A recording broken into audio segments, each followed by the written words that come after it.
Good evening ma'am. ఫైనల్గా project మనం ఒక 90% కంప్లీట్ చేసాము. ఇంకో 5 to 10% మన వర్క్ ఉంది ఇంకా. సో రఫ్గా నేను రఫ్గా కొంత ఎక్స్ప్లెయిన్ చేస్తాను మ్యామ్. యాక్చువల్గా ఇది పార్ట్ అంతా విలేజ్ కింద మనం పెట్టుకున్నాము. ఇందులో సాయిల్ కూడా మనం ఇంక్లూడ్ చేసాము. ఈ సాయిల్లో ఆల్రెడీగా సీడింగ్ చేసాము. మనం రీసెర్చ్ చేసిన ప్రకారం ఈ సీడ్స్ ఏంటంటే ఒక 4 daysలో మీకు అంతా గ్రీనరీగా వచ్చేస్తుంది ఇది. ఓకే. సో ఇవి మాత్రం ఇవి మాత్రం బోత్ విండ్ మిల్స్ ఇవి. యాక్చువల్గా ఈ ప్రాజెక్ట్ ఏంటంటే సస్టైనబుల్ ప్రాక్టీస్ కాబట్టి ఈ విండ్ మిల్స్ వచ్చిన ఎనర్జీ ఈ ఫార్మింగ్ యొక్క ఈ రైస్ మిల్ అండ్ ఇక్కడ ఆల్రెడీ రైస్ మిల్కి ఒక మోటార్ ఉంది, వాటర్ డ్రిప్ ఇరిగేషన్కి ఒక మోటార్ ఉంది. సో దీని నుంచి వచ్చిన ఎనర్జీ అంటే మన కోల్ ఎనర్జీ కాకుండా సస్టైనబుల్ ఎనర్జీ ప్రాక్టీస్ మీద ఈ రెండు యాడ్ చేసాం. అలాగే మన దగ్గర రీసోర్సెస్ ఉన్నాయి కాబట్టి అక్కడ హౌసెస్ ఏంటంటే ఫార్మ్ హౌసెస్, అది ఈవెన్ కూడా ఇట్ ఆపరేటెడ్ బై సోలార్. ఒకవేళ మీ దగ్గర సోలార్ ఉంటే అవి ఫ్యాన్స్ ఆటోమేటిక్గా తిరుగుతాయి, లేదంటే లేదు. సో దోస్ హౌసెస్ ఫ్యాన్స్ ఉన్నాయి కదా, అవి తిరగవు. బట్ సన్ ఎక్స్పోజర్ అయితే ఫ్యాన్ ఆటోమేటిక్గా తిరిగేస్తాయి. That means like it indicates farmer కూడా సస్టైనబుల్ ఎనర్జీ మీద లివింగ్ చేస్తున్నాడని మనం చూపించాం. సో ఇంకపోతే ఎడిషనల్గా ఇక్కడ గ్రీన్ హౌస్ ఫుడ్ అని చెప్పి ఇప్పుడు నవడేస్ ఇప్పుడు మన ఇండియాలో నేను బాగా పాపులర్ అవుతున్నాను.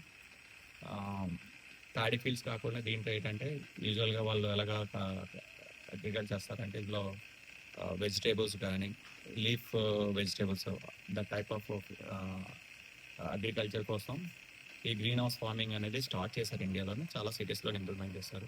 సో ఎందుకని అది ఒక పార్ట్ పెట్టాము. సో ఇందులో ఒక ట్రే వచ్చేస్తుంది ఫుల్, అది కూడా మనం ఇప్పుడు ఆల్రెడీ బయట ఉంది, సీడ్స్తో ఉంది కాబట్టి అది కూడా టైం పడుతుంది. మేబీ నేను అనుకోవడం ఒక 3-4 days తర్వాత సీడ్స్ వచ్చిన తర్వాత అదే ప్లాంటింగ్ వచ్చినప్పుడు మనం లోపల పెట్టేసి మీకు హ్యాండ్ ఓవర్ చేస్తాము.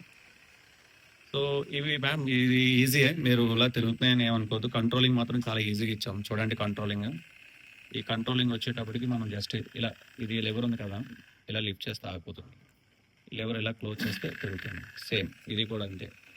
మనం ఏంటంటే బ్యాటరీస్ ఎక్కువ వేస్ట్ చేయకుండా ఉంది కాబట్టి మనం ఓన్లీ ప్రాజెక్ట్ టైంలోనే ఆన్ ఆఫ్. సో ఈ రెండు ఆల్రెడీగా మీకు అర్థమైపోయింది కదా మ్యామ్. సో ఇది కూడా అర్థమైపోయింది. ఇది సాయిల్ ఉందని మీరు ఇదంటే ఒక 4 daysలో మొత్తం ఇది మొత్తం గ్రీనరీగా అయిపోతుంది. ఎగ్జాంపుల్ ఆల్రెడీగా ఉంది, అది ఒకసారి చూపిస్తూ ఉన్నాను మ్యామ్.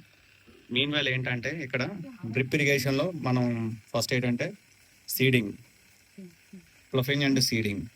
సో ఈ రెండు ఇక్కడ యాడ్ చేస్తాం. దాని తర్వాత ఇది ఏంటంటే ఇక్కడ కూడా మనకి గ్రీన్ ఇది వస్తుంది. ఇది నేచురల్గా ఇది ఏంటంటే ప్యాడీ ఫీల్డ్స్ వస్తాయి.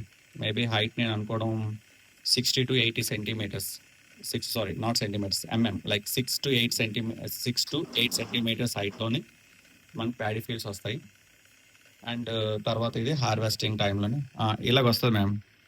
ఈ గ్రీనరీ మనం రీసెర్చ్ చేసిన ప్రకారంగా ఇది అంత హైట్ ఉందో సేమ్ ఇక్కడ కూడా మనకి అదే హైట్ వస్తుంది. ఇది ఏంటంటే ఇది ఆల్మోస్ట్ 5 days అయింది ఇది. సో ఫైనల్గా ఏంటంటే ఇది చూస్ చేసుకున్నాం. మనం ఒక సీడ్ చేయలేదు, చాలా లాట్ ఆఫ్ సీడ్స్ మనం ఎక్స్పెరిమెంట్ చేస్తే ఫైనల్గా సక్సెస్ అయింది. అంటే without sunlight and simple spray of water. ఇది మనకి గ్రీనరీగా ఉంది కాబట్టి ఇది మనం ఇది సెలెక్ట్ చేసుకున్నాం. ఏంటి సీడ్స్ ఏంటి? Mustard seeds selected. So all the greenery will be farm within 4 days ma'am. So ఇక్కడ కూడా మనకి నేచురల్గా ఇక్కడ ప్యాడీ ఫీల్డ్స్ వస్తాయి. ఫస్ట్ది మాత్రం అలాగే ఉంటుంది మేడం, సెకండ్ మాత్రం ప్యాడీ ఫీల్డ్స్ వస్తుంది, థర్డ్ మాత్రం ఇది హార్వెస్టింగ్. ఈ హార్వెస్టింగ్ అయిపోయిన తర్వాత దీని గ్రెయిన్స్ ఏంటంటే మనకి ఇక్కడికి వచ్చేస్తాయి. ఇక్కడ అందుకని మనం ఇక్కడ ఏం చేసామంటే ఇక్కడ యాక్చువల్గా ఈ బ్యాగ్స్ నేను ఎక్కువ పెట్టమని చెప్పాను. They are going to make and they will feel here. This ఏంటంటే ఇది కంప్లీట్గా golden colour paddy. That means this one. ఈ golden colour paddy field next స్టేజ్కి వచ్చేటప్పటికి ఏంటంటే ఇది రైస్ మిల్. ఈ రైస్ మిల్ ఏం చేస్తుంది అంటే ఇది రైస్ మిల్. ఈ రైస్ మిల్లో మనం ఇక్కడ పెడతాం. ఇక్కడ పెట్టిన తర్వాత ఫైనల్గా ఇక్కడ రైస్ వస్తుంది.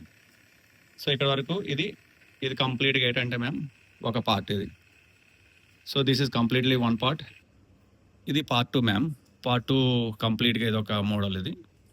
సో మీ ప్రాజెక్ట్ బట్టి, స్క్రిప్ట్ బట్టి మీరు 2 పార్ట్స్ కింద డివైడ్ చేస్తే ఎవరైనా పార్ట్నర్‌గా ఉంటే మీరు యాడ్ చేయండి. ఆల్రెడీగా నిహాల్ మొత్తం ఫుల్ స్క్రిప్ట్ అంతా నిహాల్‌కి ఇచ్చాను. Nihal will be prepared. ఇక్కడికొచ్చేటప్పటికి ఇది rice godown. Rice godown opposite అది ఉన్నది చెప్పాను కదా మ్యామ్. అది రైస్ బ్యాగ్స్. ఇంకా కొన్ని దీంట్లో కూడా ఒక 10% జాబ్ ఉంది. మేబీ మీకు హ్యాండ్ ఓవర్ అయ్యేటప్పటికి అవన్నీ ఫిల్ అవుతాయి అనుకుంటున్నాను నేను. సో ఇది సూపర్ మార్కెట్. సూపర్ మార్కెట్ తర్వాత వెజిటబుల్ మార్కెట్. వెజిటబుల్ ఇది కొంచెం సిటీ యాడ్ చేసాం మనం. అంటే ఇంకా అలాగా అదొక సైకిల్ కాబట్టి సిటీ నుంచి కంప్లీట్‌గా హౌస్. ఇక్కడ మనకి ఇక్కడ ఇంకా అదే 10% జాబ్ ఉంది కదా మ్యామ్. ఇక్కడ మనకి some dining table, some food అది పెడతారు. ఆర్టిఫిషియల్ ఫుడ్ అది. అది మ్యాక్సిమం ఏంటంటే మ్యామ్ ఒక 5% మేము ప్లాస్టిక్ వాడం. All are is biodegradable, degradable items అన్నీ. కార్డ్‌బోర్డ్స్ అండ్ దేర్ ఆర్ అంటే ఈవెన్ రైస్ బ్యాగ్స్ అంతా కాటన్‌తో చేసినవే. ఎక్కడ కూడా మనకు ప్లాస్టిక్ యూసేజ్ అని లేదు. మేబీ ఆ ప్రాజెక్ట్‌లో ఒక 5% వాడాం. సో ఎవ్రీథింగ్ లైక్ సస్టైనబుల్ దీని మీదే మనం ప్రాజెక్ట్ మేక్ చేసాం. So now we're going to ఎలా కనెక్ట్ చేయాలో అది చెప్పిస్తాను మ్యామ్.